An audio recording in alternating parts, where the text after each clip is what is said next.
Hello everyone, कैसे हैं आप सभी। आशा करते हैं अच्छे होंगे और मन लगा के पढ़ाई कर रहे होंगे। तो आज की इस वीडियो में मैं आपके प्रश्नों की ही बात करूंगी, प्रश्नों का जवाब देने का प्रयास करूंगी, लेकिन उसके पहले कुछ जरूरी बात भी मैं करूंगी। जैसे अभी भी जो आपके कमेंट आते हैं ना, तो बहुत सारी कंफ्यूजन मुझे दिखती है, जो कि मैं शुरू से वही सारी चीजें आपको बताते भी आ रही हूँ और बहुत सारा समय बीत भी चुका है। जब से आपने फॉर्म भरा, आपको सोचिए कि बहुत सारा टाइम आपको मिला है। अगर अभी भी आपका टाइम टेबल नहीं सेट हो पा रहा है, आपको समझ नहीं आ रहा है कि क्या पढ़े क्या नहीं पढ़े, तो कहीं ना कहीं आपको अपने आप पे काम करने की जरूरत है। बिल्कुल भी मैं ऐसी कोई बात नहीं करूंगी जो आपको बस अच्छी लगे, क्योंकि बहुत टाइम निकल चुका है। जब से आपने खुद आप सोचिए, फॉर्म जब आप भरे थे तभी हो रहा था कि 1-2 महीने में एग्जाम होगा, लेकिन आपको पर्याप्त टाइम मिल रहा है। लेकिन अभी तक अगर आप कंफ्यूज हैं कि क्या करें क्या ना करें, कैसे पढ़े, टाइम टेबल सेट नहीं हो रहा है, तो फिर इस पे मतलब आपको अपने ऊपर काम करने की जरूरत है। क्यों नहीं हो रहा है? क्योंकि इसी सिचुएशन में, ऐसे बहुत सारे सिचुएशन में सारे लोग कर रहे हैं। तो मेरे पास कुछ कमेंट आए थे, तो मैं उन कमेंट को तो लूंगी ही, लेकिन जैसे पहला ही कमेंट एक यूजर करके आया था कि दीदी अभी तक मेरा टाइम मतलब सेट नहीं हो पा रहा है, मैं बहुत परेशान हूं और जब प्रैक्टिस सेट हल करती हूं तो नंबर कम आते हैं, तो मुझे बहुत दुख होता है और मतलब ज्यादा मैं होपलेस हो जाती हूं, लेकिन टाइम मैनेज नहीं हो पा रहा है।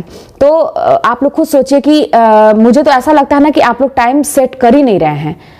ईमानदारी से पूछिएगा कि आप लोग खुद अपने आप से पूछिए कि आप लोग खुद टाइम टेबल सेट नहीं कर रहे हैं। जैसे ही वो चीजें हेक्टिक हो रही हैं, आपके हाथ से निकल रही हैं, जैसे ही आपको लग रहा है कि अब बिजी शेड्यूल हो रहा है, हम जो करना चाह रहे हैं आराम से वो नहीं हो रहा, थोड़ी सी परेशानी हो रही है, आप उन चीजों को वहीं पे छोड़ दे रहे हैं, और यही सबसे बड़ी गलती हमारी होती है। ठीक है, एग्जाम में भी जैसे बहुत सारे लोग कहते हैं कि मैंने इतनी बार पढ़ा तब भी मुझे याद नहीं हो रहा है, मैंने इतनी बार पढ़ा तब भी मैंने बहुत मेहनत किया, मेरा एग्जाम नहीं निकला। तो मैं बता दूं कि गलती कहाँ पे होती है, क्योंकि ये सारी चीजें मैं पहले जब भटक रही थी ना, तो ये सारी चीजें मेरे साथ होती थी, ऐसे मैं भी करती थी। क्यों ऐसा होता था कि जब चीजें कठिन लगने लगती हैं, जब हम लोग 1 पेज 2 पेज पढ़ते हैं, चीजें थोड़ा सा लगता है कि कठिन है, टफ है, और इसको एक बार पढ़ने से आसानी से नहीं समझ में आ रहा, बस हम लोग वहीं पर उसको छोड़ देते हैं और छोड़ के उसको सोचते हैं चलो यार इसको बाद में देखते हैं, जो आसान वाला है उसके आगे देखते हैं, उसको पहले पढ़ लेते हैं, इसको छोड़ देते हैं। जहां तुरंत आपने उस टॉपिक को छोड़ा, जो चीज आपको कठिन लग रहा है, जैसे मान लीजिए टाइम टेबल की आप बात कर रहे हैं, जहां आपका टाइम टेबल नहीं बन पा रहा, आपका काम मैनेज नहीं हो रहा, आप उसको छोड़ दे रहे हैं वहीं पे अपनी पढ़ाई को, और अब वरीयता आप दूसरी चीज को दे रहे हैं, तो वहां पे आपकी पढ़ाई जाहिर सी बात है पीछे होगी। आप उसी में लगे रहिए और दिमाग को दौड़ाइए कि कैसे क्या करें कि मेरा काम भी हो जाए और हम पढ़ाई भी अपना पर्याप्त कर लें। तो ये चीज आपको ही करना पड़ेगा। आप चीजों को घबरा के छोड़िए मत। ठीक है, पहली बात तो कोई टॉपिक हो या कोई भी काम हो, जब आपको कठिन लगे कि अब नहीं हो रहा है, तो उसको वहीं पे छोड़िए मत, बल्कि और उस पे काम करिए। थोड़ा सा रुक के समय दीजिए उसको, क्यों नहीं हो रहा है, क्या वजह है, और हर चीज का सोल्यूशन होता है, मैं पहले ही बता रही हूं। ठीक है, तो पहले तो इसका यही है कि आप उस पे काम करिए, जरूर होगा। सब लोग इसी में मैनेज करके करते हैं, मैनेज आपको करना है। सोचिए कि आप कैसे मैनेज करेंगे। ठीक है, और 2 कमेंट मेरे पास आए थे, एक नगेंद्र पासवान के नाम से आया था और एक और किसी के नाम से आया था। तो वो कमेंट एक ही तरह थे। तो उसमें क्या था कि ये पूछा गया था कि दीदी जब आप कोचिंग करती थी तो आप क्या करती थी? सर जो पढ़ाते थे, ऑनलाइन कोचिंग करती थी, जो सर पढ़ाते थे उसको नोट करती चलती थी, और क्या लिखना जरूरी है, ना लिखे तो नहीं काम चलेगा, और उसके जो PDF प्रोवाइड करते हैं लोग कोचिंग वाले, क्या उससे पढ़ें कि जो हम नोट करते हैं उससे पढ़ें कि किताब से पढ़ें, क्या करें, समझ में नहीं आ रहा है। तो देखिए मैं क्या करती थी, मैं बार बार कहती हूँ कि मैं बहुत ज्यादा चीजों को मतलब इकट्ठा नहीं की, सीमित चीजें थी मेरे पास, लेकिन मैंने उसी को अच्छे से तैयार किया था। मैं जब क्लास देखती थी तो मैं उसको नोट करती चलती थी, क्योंकि हम लोग के टाइम में सर जो थे ना, हाथ से लिख लिख के उस पर बोर्ड पर पढ़ाते थे, और आज भी है कि वो इंपॉर्टेंट चीजें, मैंने देखा है उनकी क्लास कि इंपॉर्टेंट चीजें, डिजिटल बोर्ड आ गया है, तो वो इंपॉर्टेंट चीजों को वो मतलब रहता है, PDF रहता है, उस पर वो अंडरलाइन करके इंपॉर्टेंट लाइंस को पढ़ाते हैं। ठीक है, तो मैं यही करती थी कि मैं वीडियो पॉज कर करके मैं नोट करती चलती थी। अपना एक हैंड रिटन नोट था।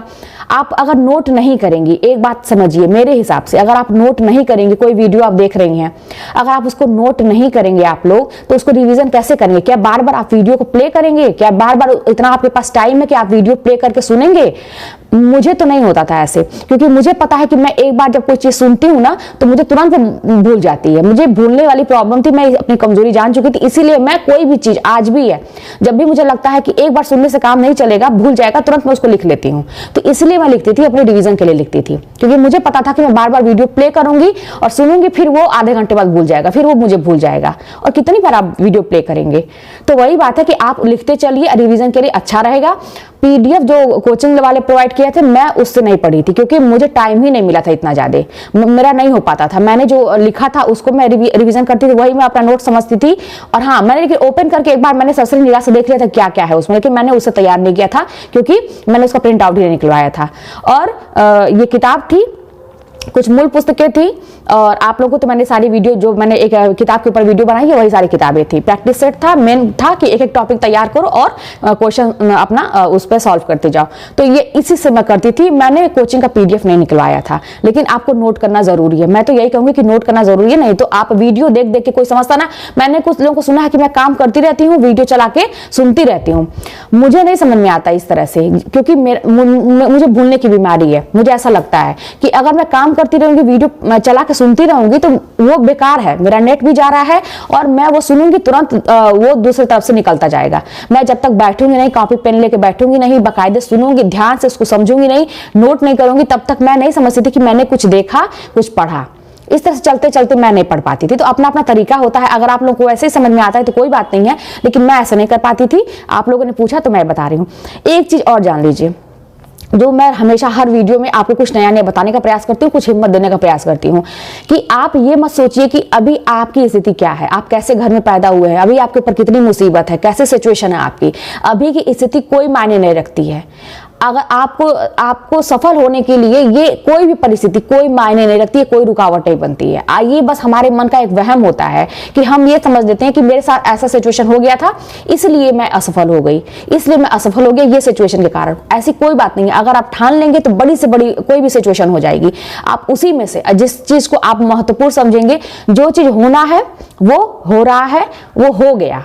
अब जो चीज हो गया उसको लेके अगर आप आगे भी सोचते रहेंगे तो आप कोई काम नहीं करेंगे। जो चीज हो गया वो बहुत खराब चीज है, उसको वहीं पे छोड़ दीजिए। कोई अच्छी चीज है, अच्छी मतलब जिससे आप खुश हो रहा है आपका मन, उससे आपको लगता है कि मैं और पढ़ूं, मैं और कुछ करूं, तो वो चीजें साथ में लेके चलिए। खराब चीजों को पीछे ही छोड़ के चलिए। तो कोई ये मायने नहीं रखता कि आपका जन्म किस घर में हुआ है, आप बहुत गरीब हैं, सिचुएशन आपको नहीं मिली, आपको ये सारी चीजें नहीं मिली, कोई चीज मायने नहीं रखता। सारी हमारे सोच के ऊपर डिपेंड करता है। आप खुद सोचिए, आपको सारी चीजें पता है, जो मैं बताती हूँ ना, आपको अंदरूनी ये सारी चीजें पता है आपको, लेकिन आप लोग नहीं करते हैं। कोई भी नहीं करता है, मैं भी नहीं करती थी। मैं भी ऐसे लोगों को सुनती थी जो लोग सफल हो चुके हैं। वो लोग कोई बात कह देते हैं, जैसे जो सफल हो चुका है तो जिसको हम अपना आदर्श मान लेते हैं, वो अगर यही बात कह दे तो हम लोग मान लेते हैं, लेकिन हमें सारी चीजें पता है। आप अपने आप से पूछ के देखिएगा, ऐसी कोई चीज नहीं है जो आपको पता नहीं है। तो इसीलिए समय बर्बाद न करिए, पूरा आपको पर्याप्त टाइम मिला है, पढ़िए और लिखते चलिए, क्योंकि लिखा हुआ रहेगा तभी आप उसको रिवाइज कर पाएंगे। तो यही सारी चीजें मुझे कहने वीडियो बनाती थी पहले। नेनुए का पेड़ था, नेनुए का पौधा था ना, ये जहाँ पे मैं बनाती थी वही अब देखिए सूख गया है, लेकिन कितनी तेज हवा चल रही है। ये छत है मेरा खुला हुआ कि ये पूरा हिल रहा है, तो इतनी तेज शीतलहर चल रही है। तो आप लोग अंदर बैठिए आराम से और काम करने के बाद खूब मन से पढ़ाई करिए। इधर छुट्टियां भी चल रही हैं, पूरा सदुपयोग करिए। जब भी आपको मौका मिले पूरा सदुपयोग उसका करिए। तो चलिए मिलते हैं नेक्स्ट वीडियो में। कोई भी बात होगी तो कमेंट के माध्यम से पूछिएगा।